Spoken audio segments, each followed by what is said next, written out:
అంటాను. ముద్దు పెడతాడా చెప్పినాడు నీకే.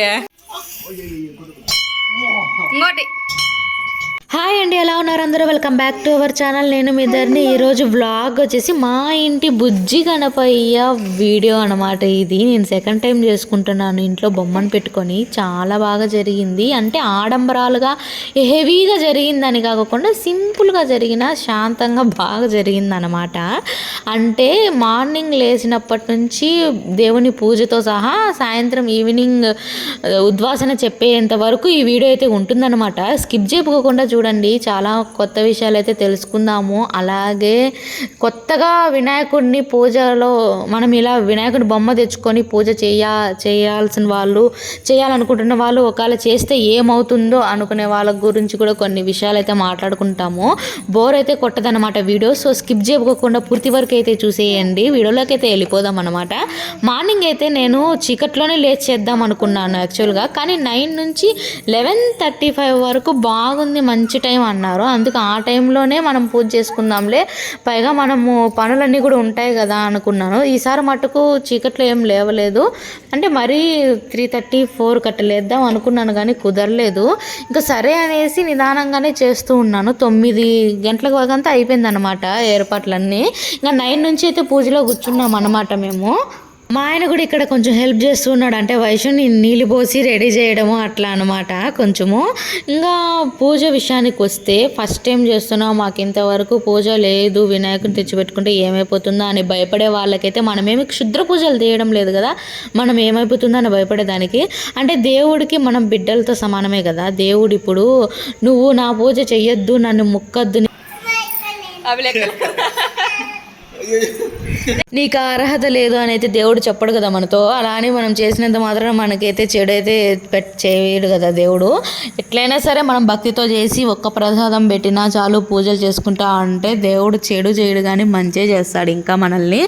అంతేగాని మనం ముక్కితే ఏమైపోతుందో అన్న భయంతో అయితే ఆగిపోవద్దండి. పూజలు చేసుకోండి. మనం ఏమి క్షుద్ర పూజలు చేయడం లేదు భయపడేదానికి. ఏమంటారు అంతే కదా. మీరైతే కామెంట్ రాసండి. నేను చేస్తా అంటే వద్దు, నేను చేస్తాను ఇది పెరగడం. అవునమ్మా, ఏంది పెడతా అన్నావు స్వామికి చెప్పు. సేపు చిట్టల్లి స్వామి వస్తా అన్నాడు కదా ఇప్పుడు ఇంటికి. స్వామికి ఏం పెడతావు? పెరుగన్నం పెడతావా? చేస్తావా నువ్వే? చేస్తా పెరగడం. సరేనా? లేదు స్వామి నేను చేస్తా. ఎవరు పెడతారు స్వామికి? చిన్న పిల్లలకు కూడా చూడండి, మా వయసులోనే గమనిస్తుంటే తెలుస్తోందన్నమాట. ఈ పండుగలు కూడా మనం ఇంట్లో చేసుకోవడం వల్ల వాళ్ళకు కూడా ఎంత బాగా తెలిసి వస్తుందంటే దేవుని భక్తి వల్ల. నండూరి శ్రీనివాస్ గారు అయితే అంటారనమాట, మనం ఆస్తులు ఇవ్వకపోయినా పర్లేదు కానీ మనం భక్తిని అయితే ఇవ్వాలా, అవే వాళ్ళని మంచి దారిలో తీసుకొస్తుంది, చెడు మార్గంలో నడవనీకోకుండా చెడు చేయాలనే ఆలోచన కూడా రానికోకుండా చేస్తుంది అని అయితే అంటాడు. అది నిజమే మాత్రము. అంతే కదండి, మనకి మంచి ఆలోచన, మంచి భక్తి, దేవుడు అమ్మ మనం ఈ పని చేస్తే దేవుడు కొడతాడు అనే భయము, అట్లా ఆ విధంగా ఆలోచన ఉన్నా కూడా బాగానే ఉంటుంది పిల్లలకి. నిజంగా వైషు వరలక్ష్మి వ్రతం అప్పుడు అమ్మవారిని పెట్టానని బాగా ముక్కుకునింది. అంటే కనెక్షన్, అంటే వాళ్ళు కనెక్ట్ అవుతారు అంటారు కదా, అట్లా అయితే ఫీల్ అయింది వైషు. అమ్మవారిని తీసేసినాక అమ్మ స్వామి లేడని అయితే ఫీల్ అయింది. మళ్ళీ వినాయకుడు వస్తాడులే వైషు అని అనగానే అమ్మ సామి వస్తాడా, అటైతే పెరుగన్నం పెడతాను, నేను బనానా పెడతాను సామికి, నువ్వు నాకు పెట్టు అని అయితే చెప్తాంది. ఎంత ముచ్చటగా చూడండి. పిల్లోళ్ళకి మనం అవే నేర్పియాలన్నమాట. ఇక్కడ వచ్చేసి చిన్న పిల్లోళ్ళు ఉన్నా లేదా చిన్న పిల్లోళ్ళు లేని సందర్భంలో మన హస్బెండ్తో అయినా మనం విఘ్నేశ్వరుణ్ణి ఇలా బయట నుంచి పిలుచుకొని వచ్చేటప్పుడు హారతి ఇచ్చి ఇంట్లో పిలుచుకుంటే మంచిదట. నేను అందుకే మా బుజ్జి తల్లితో బొజ్జ గణపయ్యని అయితే ఎత్తుకొని వస్తున్నాను. అదైతే చాలా ఎగ్జైట్గా ఫీల్ అయింది. అసలు ఎంత కనెక్షన్ అయిపోయిందంటే స్వామిని తీసేటప్పుడు కూడా అమ్మ స్వామి వెళ్ళిపోతున్నాడా వద్దు అని అనింది. లేదమ్మా స్వామి వాళ్ళ అమ్మ దగ్గరికి వెళ్తా అన్నాడు, మళ్ళీ వస్తాడులే అని అయితే చెప్పాను అనమాట.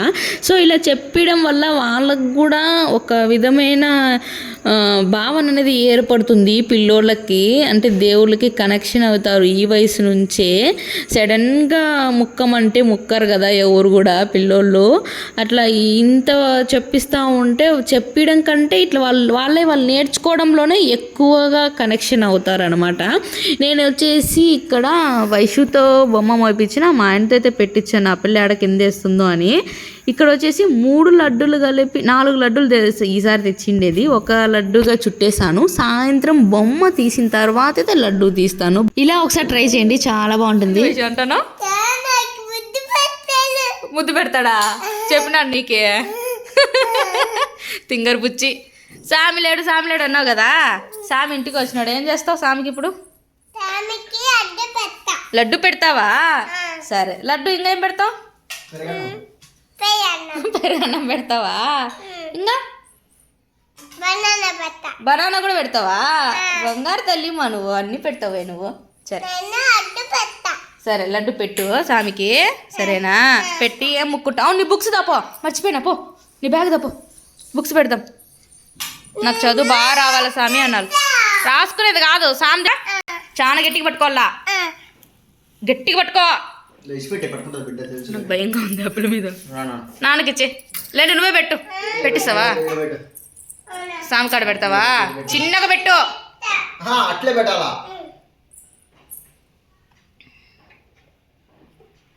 సరే గుడ్ గర్ల్ నాన్న. ఇక్కడ మా పాటికి మేము ఏర్పాట్లు చేసుకుంటా ఉన్నాము. వయసుకి ఏం గుర్తొచ్చిందో తెలియదు కానీ సామి నాకు ముద్దు పెడతా అన్నాడు అని అయితే చెప్తా అంది క్యూట్గా. ఇంకా సరే అని బుక్స్ ముందు రోజు తీసుకొచ్చింటే పోయింది వయసు బుక్స్ అన్ని. దానికి 2 ఇచ్చి పంపిస్తారు, మిగతా అన్ని అక్కడే పెట్టుకుంటారు. ఇంకా ఉండే వాటికి స్వస్తిక్ ఓం అయితే రాసి పూజలో పెట్టుకోవడానికి అయితే రెడీ చేస్తున్నాను అనమాట. పూజ అయితే ఇంకా చాలా బాగా జరిగింది. ఇంక ఇక్కడ నుంచి అయితే మేము ఊర్లోకి అయితే వెళ్తూ ఉన్నాము. ఫస్ట్ అక్కడ బొమ్మ చూసేసి అక్కడ మొక్కుకొని అయితే ఆ తర్వాత పోదామని. మేము ఎప్పుడు వినాయక చవితికి లాస్ట్ 3 years నుంచి అనుకుంటా ఇంట్లో బొమ్మ తెచ్చుకొని మొక్కుకున్న తర్వాత ఊర్లో బొమ్మలన్నీ చూసేదానికి అయితే వెళ్తాము. అదే ఇంకా పండగ అంటే కొంచెం వెరైటీగా అన్నట్టుగా, ఇంట్లోనే ఉండి ఏం చేస్తాం, డైలీ ఉండేదే కదా అనేసి ఇంకా అక్కడ వచ్చి ఊర్లో బొమ్మల కాడికైతే వచ్చేసాం అనమాట. చాలా పెద్దది, చాలా బాగుంది అనమాట బొమ్మ, ముద్దుగా బొద్దుగా. ఇంటి దగ్గర పూజ చేసేటప్పుడు కూడా లాస్ట్లో ప్రతి వ్రతానికి కథ ఉంటుంది కదా, వ్రత కథ అని. వినాయక చవితి రోజు కూడా వినాయకుని పూజ చేసుకున్న తర్వాత ఆ వ్రత కథ అనేది మనం చదివి అక్షితల్ని తలపైన వేసుకుంటే ఆ రోజు పొరపాటున చంద్రుని చూసిన నీలాప నిందలు అనేది తప్పుతాయి అన్నమాట. ఆ సంవత్సరం అంతటి కూడా ఆయన అనుగ్రహం అనేది ఉంటుంది. ఇది ఖచ్చితంగా పాటించండి అందరూ. ఇంకోటి, వినాయక చవితి వచ్చిందంటే చాలు దసరా నవరాత్రులాగా వినాయక నవరాత్రులు కూడా జరుగుతాయి కదా. అంటే బొమ్మను తీసుకొచ్చేటప్పటి నుంచి తిరిగి మళ్ళా వినాయక చవితి అయిపోయి బొమ్మను నిమజ్జనం చేసే వరకు హడావిడి ఉంటుంది. మీకు ఒక ఫన్నీ ఇన్సిడెంట్ చెప్పానా? నిన్న పూజ సామాగ్రి కోసం అయితే వెళ్ళాము, పండగ ముందు రోజు పూలు అవి తీసుకునే దానికోసము. అక్కడైతే షాక్ అయినాం అనమాట. అలాగే ఫుల్ నవ్వుకున్నాము. ఏం జరిగిందంటే ఆడ మామూలుగా పూలు ఎప్పుడు 1/4 కిలో 50 రూపీస్ 60 రూపీస్ ఉంటుంది. అసలు నిన్నైతే షాక్, 150 రూపీస్ ఉనింది. ఏమి ముట్టుకున్నా 1/4 కిలో 150 రూపాయలు అమ్మా అని అంటున్నారు, తీసుకునేకే లేకుండా. సరే నేను 50 రూపాయలకి వచ్చిన కాడికి చాలే అని విడిపూలు తీసుకున్నాను. అంత రేట్ ఏం పెడతామనేసి ఉన్న దాంట్లో పెడదామని. మా ఆయన చూసి ఇంత రోని పూలేనా ఏంది అది ఎనిక్కి చెబుదానంట అన్నాడు. పక్కన ఒక ఆయన ఆ మాటలు వినేసి ఏమన్నాడంటే చిన్న కవర్లో విడిపూలు 2 కవర్లు చేతిలో పట్టుకొని ఇవి 150 రూపాయలు అన్నా, నేను ఏం చెప్పాలా మా ఇంట్లో మా భార్యకి చెప్తా అంటే అర్థమే కావడం లేదన్నా, ఏం చేయాలో వీళ్ళకి పూలేమో 150 రూపాయలు ఉంది రేట్ అనేది అంటూ ఉన్నాడు. ఇక్కడ మా వయసుకి స్టెప్ చేయడం బాగా వచ్చింది కదా. నేను సాయంత్రం పూజ వీడియో ఏం తీయలేదన్నమాట. ప్రసాదంగా డ్రై ఫ్రూట్స్ ఉంటే పెట్టేశాను. ఇక్కడ వచ్చేసి లడ్డు తీసైతే ప్రసాదం తీసుకుంటూ ఉన్నాను అనమాట. అంటే అన్నీ విఘ్నేశ్వరుణ్ణి ఉద్వాసం చెప్పి అయితే పక్కకు తీసేసాను. ఇంక తీసుకొని వెళ్ళాలన్నమాట. వైషు ఇటా లడ్డు తిందో పప్పు గబాన్ రా.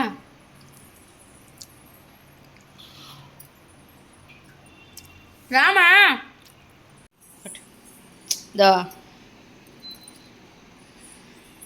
వందా. లడ్డు అయితే ఎంత కమ్మగా ఉందో. ఇంకా ఈవినింగ్ అయితే విఘ్నేశ్వరుడికి ఉద్వాసన చెప్పేసి అయితే పెద్ద బొమ్మల కాడ ఇచ్చొచ్చేదానికి ఏర్పాటు అయితే చేసి పెట్టుకున్నాను. తీసుకొని వెళ్ళాలి. మా ఆయనకి లడ్డు తినమంటే వచ్చి తింటా అని అయితే అన్నాడు. ఇంకా బయలుదేరిపోయినాం మేము.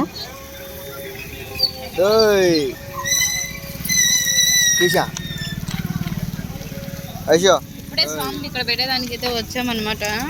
ఉద్వాసన చెప్పేసి మా ఇంటి దగ్గర చిన్ని బోనపయ్య మధ్యలో లడ్డూల మాల చూడండి ఎంత బాగుందో. ఇక్కడ వచ్చి అయితే ఇచ్చేసి ఇంకా టౌన్లోకి అలా బయలుదేరినాం అన్నమాట. బొమ్మలు ఇప్పుడైనా చూద్దాము అని చెప్పాను. కొన్ని బొమ్మలు నైట్ టైమ్స్ బాగుంటాయని మార్నింగ్ సరిగా చూపించలేదు. మా ఆయన తొడుక్కొని లేదు. సాయంత్రం వద్దామని చెప్పినాడు. సాయంత్రం పోదామంటే ఇంకా కొన్ని రోజులు ఉంటుందిలే, పోదాంలే, ఇంకా 2 రోజులు ఆగి అని అయితే అన్నాడు అనమాట. సో బయట నుంచి అలా వీడియో తీసేసాను. ఇంకా అక్కడ దారిలో వైషు ఈ మధ్య నేనే పానీపూరి పిచ్చిదాన్ని అంటే దానికి గుర్తొచ్చినప్పుడు అంతా మా పూరి కావాలని అయితే అడుగుతుంది. ఇంకా అక్కడైతే పానీపూరి ఎక్కువ లేవు, వినాయక చవితి పండగ కదా, అందువల్ల ఇంకా అక్కడ ఉన్న బండి కాడికైతే వెళ్ళినాము. టేస్ట్ అస్సలు బాగాలేదు, చేదుగా ఉంది. అంతేనండి మా బుజ్జి గణపయ్య వీడియో. ఇంకా పూజ దగ్గర నుంచి వీడియో అయితే ఇంకా ఎండ్ అయిపోతుంది అనమాట. సో పూజలు చేసుకుంటే ఏమైపోతుందో, దేవుడు ఏం చేసేస్తాడో అని అయితే భయం లేకుండా మంచిగా అయితే పూజలు చేసుకోండి, పండగలు జరుపుకోండి అనమాట. నేను కూడా ఫస్ట్లో అసలు మొక్కేదాన్నే కాదు, నేనుగా ఉండేదాన్ని కాదు. ఇప్పుడు నాకే తెలీదు నేను ఇలా మారాను అంటే నాకే తెలిసి వచ్చిందనమాట.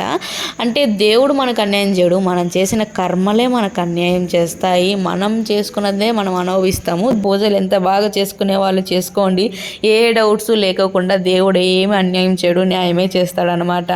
మీకు ఒక విషయం చెప్పాను, అసలు నా ఛానల్లో నేను పూజ ఛానల్ అని అనుకోలేదు. నేను మామూలు డైలీ వ్లాగ్స్ అని తీస్తా పోతూ ఉండి పూజ వీడియోస్ పెడతా అంటే ఎక్కువ వ్యూస్ దేనికి వచ్చిందంటే హనుమాన్ వాళ్ళ పూజకే వచ్చింది. యూట్యూబర్స్ ప్రతి ఒక్కరు కూడా ఏ వ్యూస్ ఎక్కువ వస్తే దానికే ఎక్కువ ఇంపార్టెన్స్ ఇస్తారు అన్నట్టు. సబ్స్క్రైబ్ చేసుకోవడం మాత్రం మర్చిపోవద్దు.